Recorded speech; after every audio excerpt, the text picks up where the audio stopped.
No. It's kind of weird. All right. Real weird.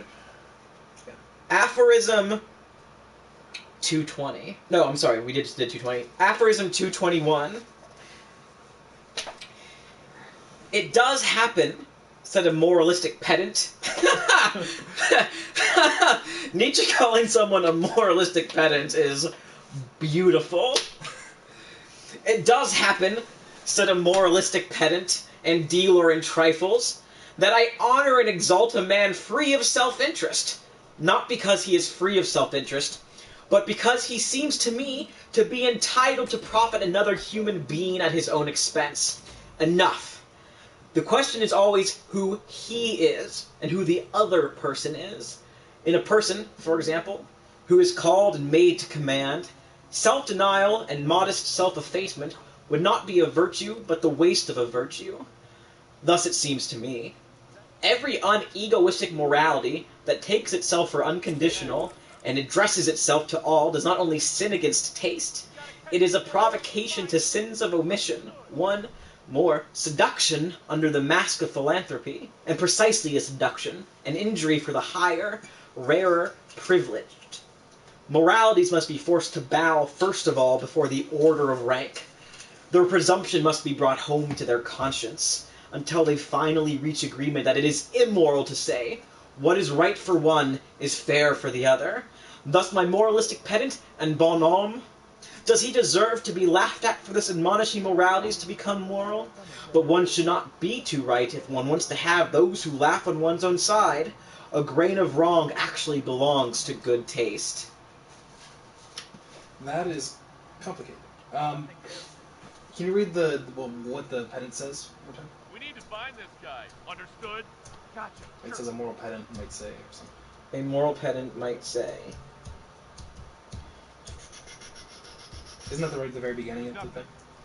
It does happen, said a moralistic pedant and dealer in trifles, that I honor and exalt a man free of self-interest, not because he is free of self-interest, but because he seems to me to be entitled to profit another human being at his own expense. So, I think what Nietzsche... Sorry, I just looked at the TV. Yeah, I think... I totally just lost my train of thought. Moralistic pedant. Can you give us another sentence, Tom? From that, for like after that one? I need my memory rejarred. Enough! The question is always who he is, and who the other person is. Yeah, so Nietzsche here is talking about... So he says, look, we don't need any more... any morality has to be egoistic. No more non-egoistic moralities, right? Because remember our question. Our question for the chapter is, what should our values be, right? How do we decide on what our values are? This generation that has to negotiate the fall of God on one hand, and the next generations that are going to come after without reliance on God for their morals. And so he thinks that one thing that we have to do is to realize that acting selfishly isn't necessarily bad, and that any morality which told us... Is that right over here? There's some sort of... Sorry, there's some sort of weird car towing thing happening right outside our window. Just want to make sure it's not our car. Yeah, that it's not Travis's... I mean, it's not Leon's car. Oh boy, I wonder what my name is. No, it's behind the house. That's good. It's actually behind the neighbor's house. No one in my house is having their car towed, which is good. Yes. Hang on the wire. Also, legendary edgy butterfly. We are not going to be on camera. That's just not happening. And I saw your meow. Thank you. Seems like a Nietzsche. A Nietzsche discussion is maybe a weird place for a meow. Or not. It's absurd. It's an absurd thing to do, so maybe it's not weird at all. Listen, if Nietzsche was a cat, what kind of cat would he be? What? Okay, that's a good question. Before we discuss, actual serious Nietzsche shit, if Nietzsche were a cat, what kind of cat would Nietzsche be? I I don't know this fine distinctions among Fine felines. felines. I don't know. Yeah, I hate cats, so I definitely don't have an answer I for don't this think you hate question. cats. I think you hate being allergic What's to the cats. That's fair. I do hate being allergic to cats. what's the like big predatory cat that's also like really thin? A You know what I'm lynx. talking lynx. about? Is that a lynx? Yeah, I think lynx. Nietzsche would be a lynx Nisha would be a Now lynx. why would he be a lynx? because he looks really frail, but wants to be this big and powerful thing. Which he totally isn't. But he's got bite, but he's no lion. Ooh, going for the knife, hey? Oh, he dead. Alright. So we should return to Nietzsche now. Yeah. So like okay, what I was thinking of when you were reading that was his critique of utilitarianism, which he gives somewhere that was else, close. maybe later in this chapter, I forget. Utilitarianism is the moral philosophy where, Oh no. you know, Oh shit. the philosophy that we're currently violating here. No, well, we're doing that for all of them. But No, there's utility being gained from the mass murder of these people. but not enough. Okay, but Paul says that Nietzsche would be a Persian cat. Persian Ooh, cat? I like that one, Paul. I don't know what here. Hold on. I mean, imagine Persian from Pokemon. Yeah, it would Persian from Pokemon is a Persian cat. Yeah. I hate that that's true, but it is. No, but I don't know. Maybe I just don't remember my Pokemon correctly. Like Meowth, but bigger. Yeah. Meow. If Nietzsche was one of these, it would be the Meow. most absurd thing that's ever happened, I think. What if Meowth had to explain Nietzsche? What would it It's sound like? If I'm not going to attempt that one. it's like the That one's God not is the dead and invocation. everything is God is awful. dead and Meowth killed him. All right. That's the name of the second episode of this series. So we can't just dump all of however long we've been talking. In all into one fairness, thing. I think that the meme page is just going around Facebook. The Wokemon. Like, I hate the term woke. I think it's fucking bullshit. Yeah, no, woke is awful. But Wokemon's pretty cool. If somebody could put a Nietzsche quote on top of a Persian, that needs to happen like yesterday. All right. God damn it. I was going to say something about Yeah. utilitarianism. Yeah. You.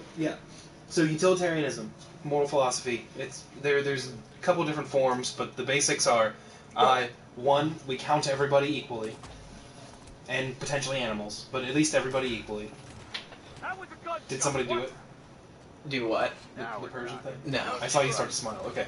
Man, this is a big shot. One, we should treat everybody equally, and two, what matters morally are the consequences in terms of suffering and pleasure. So the idea is that, look, actions are good if they bring about the most pleasure or the least suffering, or they remove the most suffering, right? So we want the most pleasure and the least suffering possible. And there's a bunch of different versions, but that's the idea. And Nietzsche's critique of this, either here or elsewhere, I forget, is, look, doesn't that sound... So saying that everybody counts equally, given that there's 7 billion people on the Earth, sounds an awful lot like I don't count at all.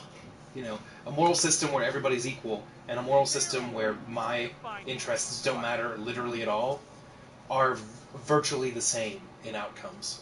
And he thinks there's something suspect about this, considering you're the one that has to act. Right. I mean, And- thus yeah. Spake Zarathustra literally begins with him critiquing Karl Marx. Yes, yeah. And these ideas of utilitarianism are wrapped up into that. And look, Nietzsche will accept the charge of elitism if it means saying, look, I count morally, and I'm going to act as if I count.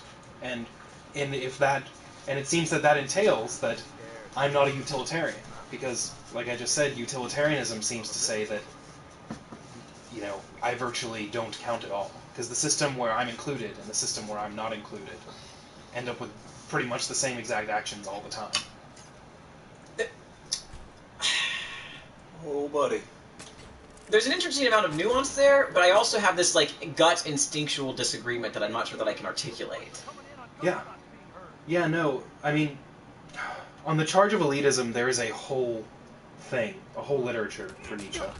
And, of course, like I'm not sure if I said this on or off the stream, but, like, Nietzsche's gonna say things like, look, there are people that influence the world more than other people.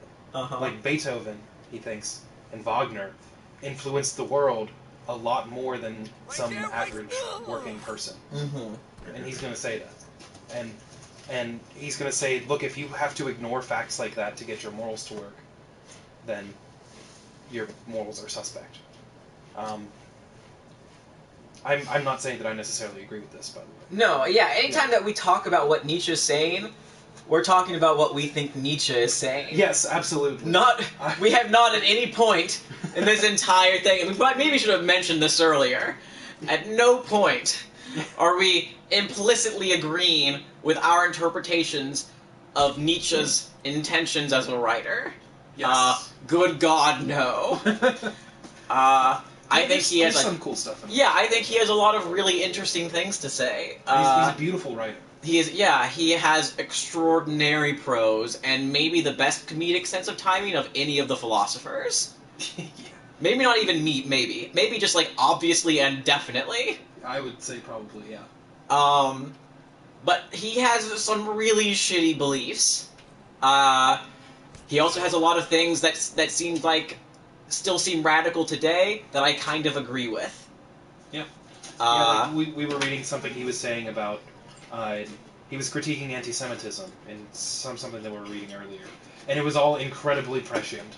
Yes, he predicted essentially what fascism looks like. And then European Union. Yep, he predicted the European Union. Yeah, like Nietzsche gets a bad rap for at being an anti-Semite, but that's because his sister, like, without his consent, compiled his syphilitic diaries. Yeah, well, it's not necessarily syphilitic. We don't know. Right. But so the story of his last book, it's called The Will to Power, and unfortunately, I think it's one of his most widely sold books. And I think it's because he's got this concept, The Will to Power, and it's in other works of his too. And so, like, everybody like hears Nietzsche and they think like Übermensch and Will to Power. And so he's got this concept. He's got a book with that title, and so people buy that book and read it. But really, that book, it was his final book. It was published well after he went insane, and had to, be completely taken care of by other people. Couldn't form lucid sentences. Couldn't communicate. What a fucking awful ending for one of like the greatest thinkers of all time. Yeah, seriously. Don't get syphilis. That's probably pretty good advice. Is good advice. I don't want to. I'm not going to slut shame anyone with an STI. I've known people with STIs, but like. But if you had the choice. If you had the choice, don't get syphilis in the 19th century. Yes. We can cure it today. Yeah, well, exactly. Today, that's why I added in the 19th century. You can get all the syphilis you want today. As long as you go to the doctor. Yeah, Right. go to the doctor. Always go to the doctor. Always get checked. Yeah. Okay. PSA. How's it going? All right. We're moving on. Oh no, because I was explaining The Will to Power. Just quickly. The Will to Power was his last book. It was published after he went insane.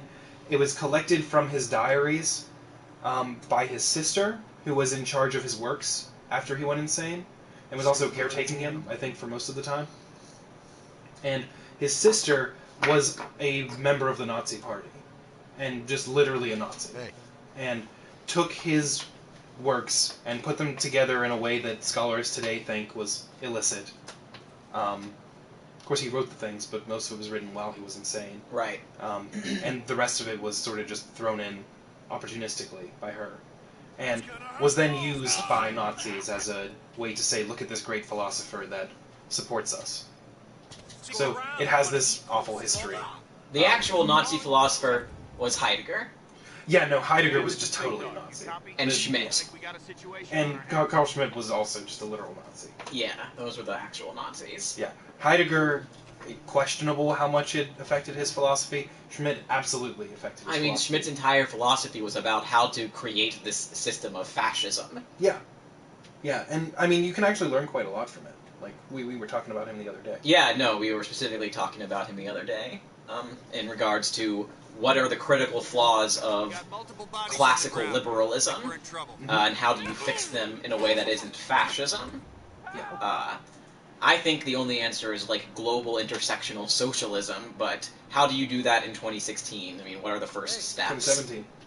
Oh, Jesus Christ. A vanguard party. That's how you do that. Says Leon the Trot, but what do I know? Yeah. Go back to your hoops, Leon. Yeah. Go back to the Globetrots. Yep.